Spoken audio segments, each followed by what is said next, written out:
গত দুদিন ধরে বিভিন্ন সংবাদ মাধ্যম এবং সমাজ মাধ্যমে যে দুটি বিষয় নিয়ে অত্যন্ত তোলপাড় হচ্ছে সেই দুটি বিষয় একটা হচ্ছে সিএএ অর্থাৎ নাগরিকত্ব আইন, আর একটা হচ্ছে ডিটেনশন ক্যাম্প। পাশাপাশি এই দুটো আমাদের এখন আলোচনার বিষয় হয়ে দাঁড়িয়েছে সংবাদ মাধ্যমে। আপনারা নিশ্চয়ই দেখছেন এবং নিজের নিজের মতো করে বুঝছেন।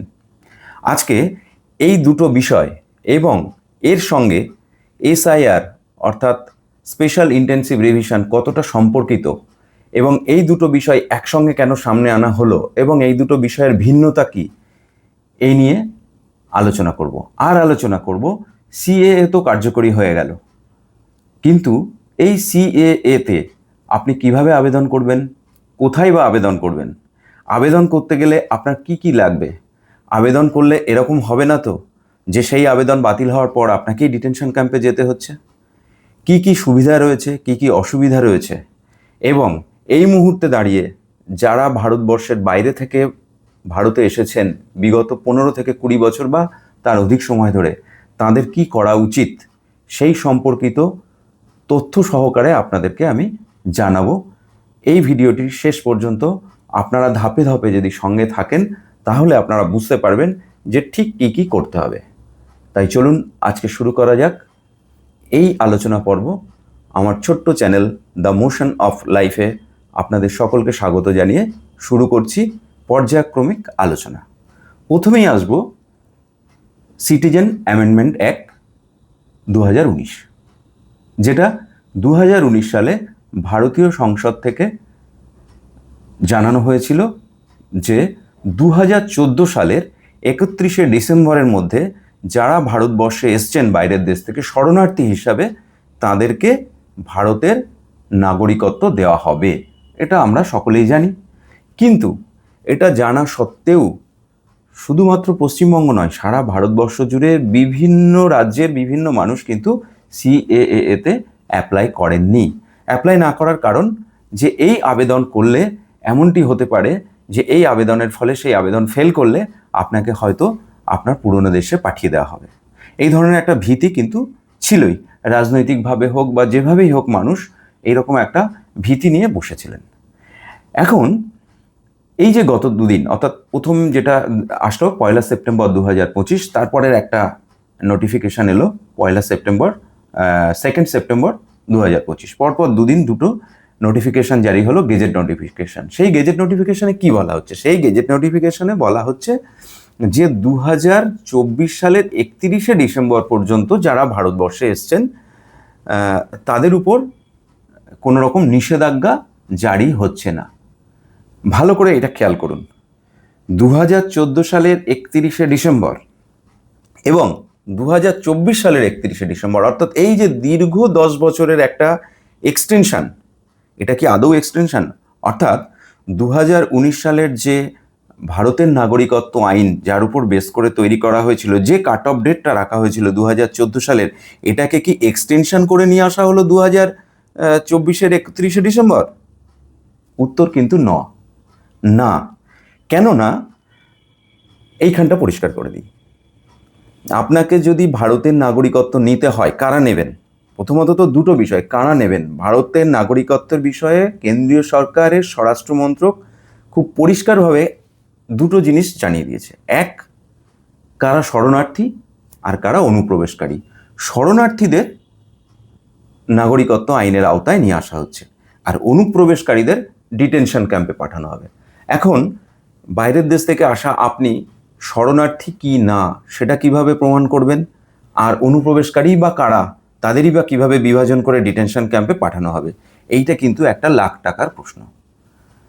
তো এক্ষেত্রে প্রথমে বলে রাখি যে আমাদের ভারতবর্ষের যারা প্রতিবেশী রাষ্ট্র আছে, অর্থাৎ বাংলাদেশ, পাকিস্তান এবং আফগানিস্তান, মূলত আমি এই তিনটে দেশকেই ধরে নিচ্ছি, যেগুলোতে মুসলিম প্রধান দেশ।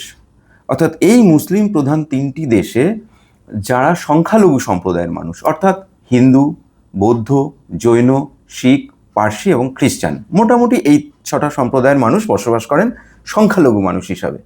বিগত বেশ কিছু বছর ধরে দেখা গেছে সে ভারতবর্ষের স্বাধীনতার পর থেকেই ক্রমান্বয়ে বিশেষত বাংলাদেশ থেকে এবং পাকিস্তান থেকেও কিছু কিছু মানুষ চলে এসছেন যারা সংখ্যালঘু সম্প্রদায়ের মানুষ। এখন ভারত সরকার বলতে চাইছেন যে এই যে সংখ্যালঘু সম্প্রদায়ের মানুষ যারা ধর্মীয় কারণে বিতাড়িত, তাদেরকে শরণার্থী বলা হচ্ছে।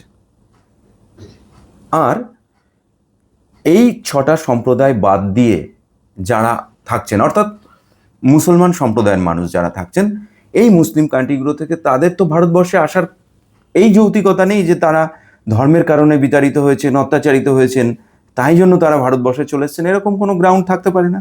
সুতরাং মুসলিমদেরকে বাদ রাখা হলো, রেখে যে সম্প্রদায়গুলো রয়েছে সেই সম্প্রদায়কে শরণার্থী হিসাবে একটা পরিচিতি দেওয়ার চিন্তা ভাবনা করেছে ভারত সরকার।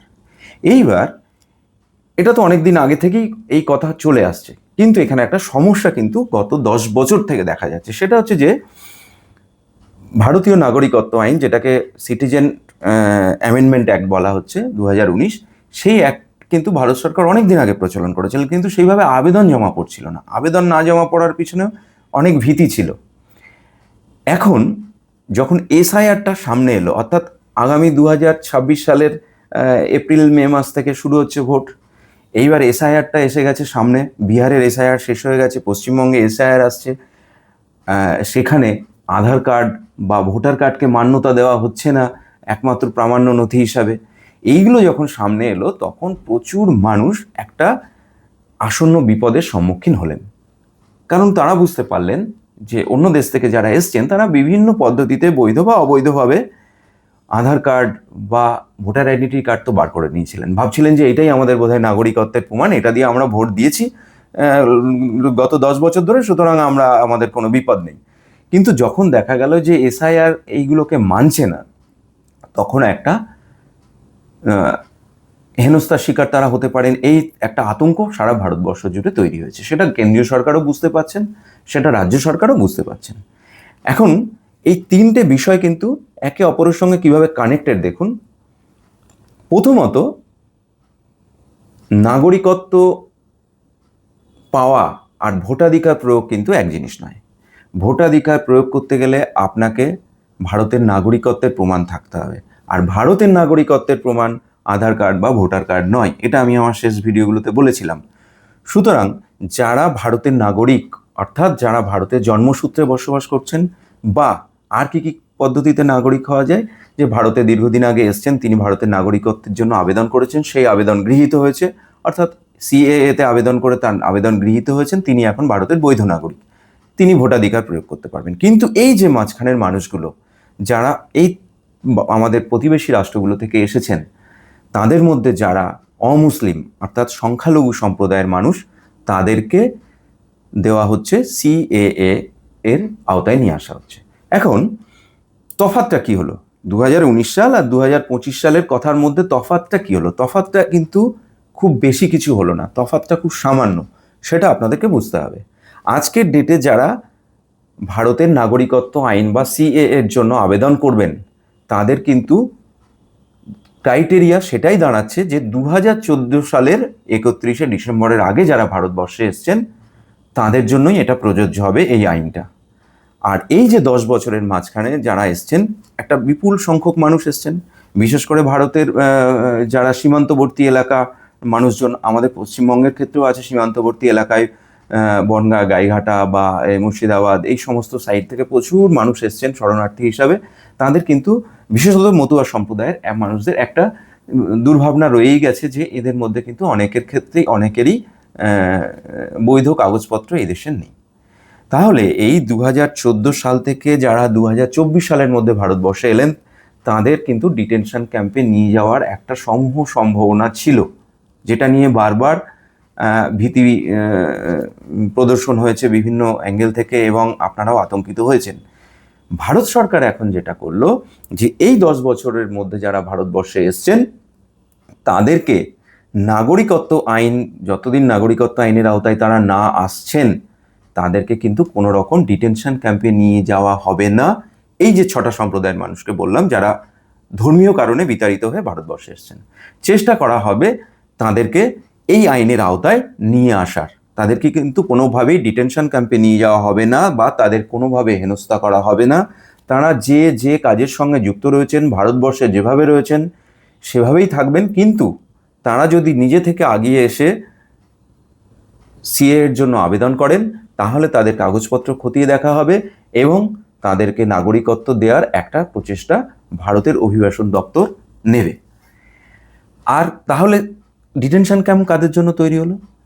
খুব পরিষ্কার কথা, এখানে ডিটেনশন ক্যাম্প কিন্তু তৈরি করা হয়েছে তাদেরই জন্য যারা শরণার্থী নয়, অর্থাৎ যারা বসবাস করার জন্য ভারতবর্ষে আসেননি, যারা ভারতবর্ষে এসছেন কোনো কুমতলব নিয়ে, যারা ভারতবর্ষে এসছেন ভারতবর্ষের আতঙ্ক সৃষ্টি করতে। আপনারা জানেন যে বিভিন্ন ভাবে বিভিন্ন বিদেশি শত্রু আমাদের দেশে আসছে, এখানে বিভিন্ন রকম বিপদ ঘটাচ্ছে, আবার তারা চলে যাচ্ছে। এদের একটা বেশিরভাগ অংশ রয়ে গেছে ভারতবর্ষে, বিভিন্ন জায়গায় থেকে ভারতবর্ষকে একটা বিপদের মুখে বা একটা চ্যালেঞ্জের মুখে নিয়ে যাচ্ছে ভারতীয় নাগরিকদের স্বাভাবিক জীবনযাত্রাকে। সরকার চাইছে এদেরকে আইডেন্টিফিকেশন করতে। তাহলে এরা কারা? এরা কিন্তু বেশিরভাগ ক্ষেত্রেই যেটা এখন দেখা যাচ্ছে, এটা মানে ধর্মীয় কথা কিন্তু বলতে বাধ্য করা হচ্ছে যে আমাদের দেশ যেহেতু সারাউন্ডিং রয়েছে যে প্রতিবেশী রাষ্ট্র, তারা মুসলিম, সুতরাং সেখান থেকে মুসলিমরা যদি কেউ এসে থাকেন তারা সৎ উদ্দেশ্য আসেননি। তারা হয়তো এরকম হয়েছে কেউ কেউ যে বৈধ পাসপোর্ট এবং বৈধ ভিসা নিয়ে এসছেন, কিন্তু ভিসার মেয়াদ শেষ হয়ে যাওয়ার পরেও তারা বিভিন্ন কারণে যাচ্ছেন না, এখানে বিভিন্ন অপরাধমূলক কাজকর্ম করছেন। এদেরকে আইডেন্টিফাই করে আলাদা করার একটা ব্যবস্থা করা হয়েছে। এই জন্য প্রত্যেকটা রাজ্য এবং কেন্দ্রশাসিত অঞ্চলে একটা করে ডিটেনশন ক্যাম্প তৈরি করার কথা বলা হয়েছে। এই মানুষগুলোকে আইডেন্টিফাই করতে বলা হচ্ছে।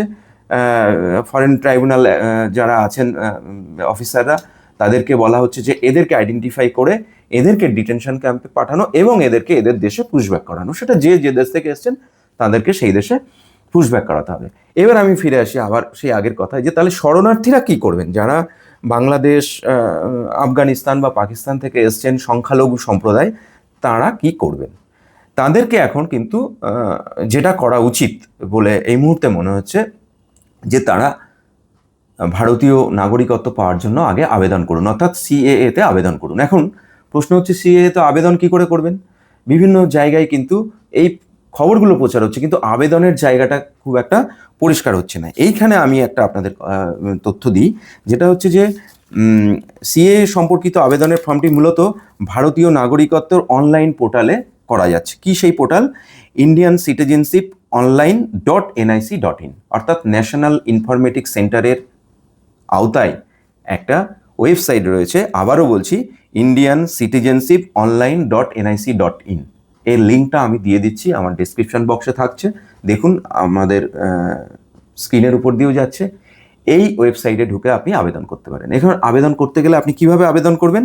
এই অনলাইন পোর্টালটি আবেদন প্রক্রিয়া জমা করার প্রধান একটা প্ল্যাটফর্ম, যেখানে আবেদনকারীকে প্রয়োজনীয় সমস্ত তথ্য দিতে হবে 2019 সালের ভারতীয় নাগরিকত্ব আইন অনুযায়ী। অর্থাৎ ওই যেটা প্রথমেই বলছিলাম যে 2019 সালের ভারতীয় নাগরিকত্ব আইন বা সিএএ হচ্ছে 2014 সালের 31শে ডিসেম্বরের আগে যারা এসছেন তাদের জন্য। তাহলে এখানে সেই যখনই আপনি অনলাইন পোর্টালে ঢুকবেন, দেখবেন আপনার কতগুলো তথ্য চাওয়া হচ্ছে, অর্থাৎ আপনার নাম, আপনার বাবার নাম, আপনি কোন দেশ থেকে এসছেন, আপনার বয়স কত, কত সালে আপনি ভারতবর্ষে এলেন, কিভাবে এলেন।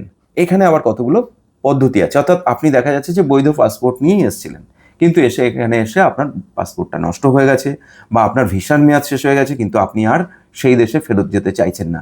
আবার কেউ কেউ দেখা যাচ্ছে উইদাউট এনি পাসপোর্ট ভিসাতেই চলে এসছেন, কিন্তু তারাও আর যেতে চাইছেন না, তারা ধর্মীয় কারণে সেখানে আর সেফ মনে করছেন না বাংলাদেশ বা পাকিস্তানকে, সুতরাং তারা যেতে চাইছেন না। এই ধরনের নাগরিকরাও আবেদন করতে পারেন এবং তাদের আবেদনকে সহমর্মিতার সঙ্গেই দেখবে সরকার, এরকমটাই কিন্তু এখানে বলা হয়েছে। তাহলে এখানে আর কি কি দিতে হচ্ছে? এখানে যা যা তথ্য চাইছে সেগুলোকে আপনারা অনলাইনে ফিল আপ করুন, সঙ্গে আপনার পাসপোর্ট সাইজের একটা ছবি দেবেন।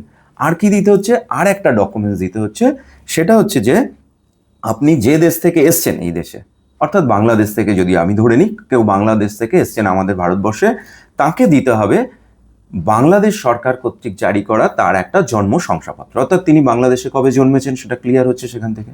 যদি তা না থাকে সেক্ষেত্রে তিনি দিতে পারেন সেখানকার পাসপোর্ট, অর্থাৎ তিনি পাসপোর্ট নিয়ে এসেছিলেন এই দেশে আর ফিরে যাননি, তো বাংলাদেশ সরকার বা পাকিস্তান সরকারের জারি করা পাসপোর্ট।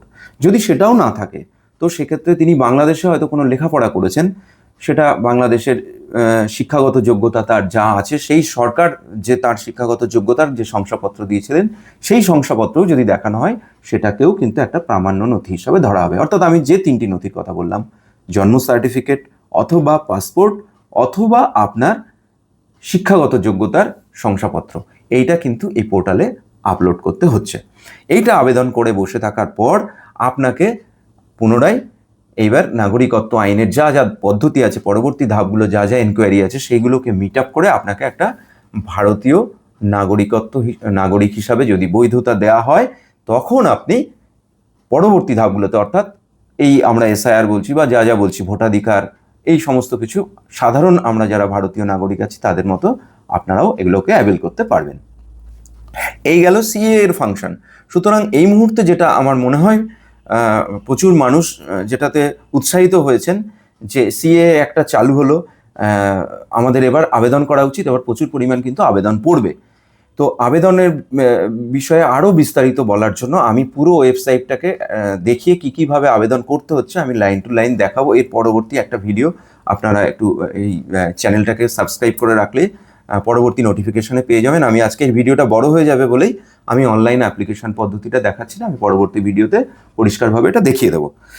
এইবার আসছে যে ডিটেনশন ক্যাম্প। ডিটেনশন ক্যাম্পের কথাও আমি বললাম যে ডিটেনশন ক্যাম্পে কিন্তু প্রত্যেক রাজ্যকেই বলা হয়েছে ডিটেনশন ক্যাম্প তৈরি করতে, এবং একটা সময় তার জায়গাও নির্ধারণ করা হয়েছিল। এখন সেই ডিটেনশন ক্যাম্পগুলোকে আবার রিনোভেট করা হচ্ছে। এখন প্রশ্ন হচ্ছে যে এই ডিটেনশন ক্যাম্পে যারা থাকবেন তারা তো মোটামুটি বোঝা গেল যে যারা অনুপ্রবেশকারী হিসাবে এসছেন তাদেরকেই ডিটেনশন ক্যাম্পে রাখা হবে, কিন্তু কত দিনের জন্য রাখা হবে, এর সর্বোচ্চ সময়সীমা কত, বা এদের খরচ চলবে কিভাবে, আর ডিটেনশন ক্যাম্পে থাকা মানে এরকম কি তাদের পরবর্তীতে জেল হয়ে যাবে, হাজত হয়ে যাবে, এরকম কিন্তু কিছু এখনো নোটিফিকেশনে বলা হয়নি। নোটিফিকেশনে যেটা পরিষ্কার বলা হয়েছে যে যাদের এই অবৈধভাবে ধরা হবে তাদের সাময়িকভাবে ডিটেনশন ক্যাম্পে রাখা হবে, এবং সেখানে যদি তাদের কাছে বৈধ কাগজপত্র কোন দেশ থেকে তারা এসছে সেটা তারা দিয়ে দেন, তাহলে তাদেরকে সেই দেশে পুশব্যাক করানো হবে, বা যদি তাদের কাছে কোনো পেপারসপত্র না পাওয়া যায়, তাদেরকে সঠিক তদন্তের মাধ্যমে যদি জানা যায় সে কোন দেশ থেকে এসছে, তাদের যে হাই কমিশনার আছে আমাদের দেশে তাদের সঙ্গে যোগাযোগ করে তাদেরকে সেই দেশে পাঠিয়ে দেওয়া হবে। যতদিন না তাদেরকে সঠিকভাবে তাদের দেশে পুশব্যাক করা হচ্ছে ততদিন তাদের ডিটেনশন ক্যাম্পেই থাকতে হবে, এবং এদের খরচ চালানোর জন্য সরকার কি ঠিক করেছে যে এই দেশে তারা যে সম্পত্তি বানিয়ে ফেলেছেন বা তারা যে অর্থ সংগ্রহ করেছেন সেই অর্থকে বাজেয়াপ্ত করে এই ডিটেনশন ক্যাম্পে তাদের খরচ খরচা তোলা হবে। এই মোটামুটি ছিল সিএএ এবং ডিটেনশন ক্যাম্প, পাশাপাশি যে দুটো চালু বিষয় সেই দুটো চালু বিষয় নিয়ে আজকের আলোচনা। আশা করি আমি আপনাদেরকে কিছুটা হলেও এই বিষয়ে অবগত করতে পারলাম। তবু আপনাদের বলবো যে অবশ্যই আপনাদের এই বিষয়ে বিভিন্ন মতামত থাকতে পারে বা বিভিন্ন জিজ্ঞাসা থাকতে পারে। আমি আবেদন করব যে আপনারা আসুন, আপনারা আমাদের চ্যানেলের যে কমেন্ট বক্স আছে সেখানে কমেন্ট করুন। ইন্ডিভিজুয়াল কেসে প্রত্যেকটার উত্তর দিয়ে সহায়তা করার চেষ্টা করা হবে। আজকে এই পর্যন্তই, দেখা হবে পরবর্তী পর্বে। ধন্যবাদ।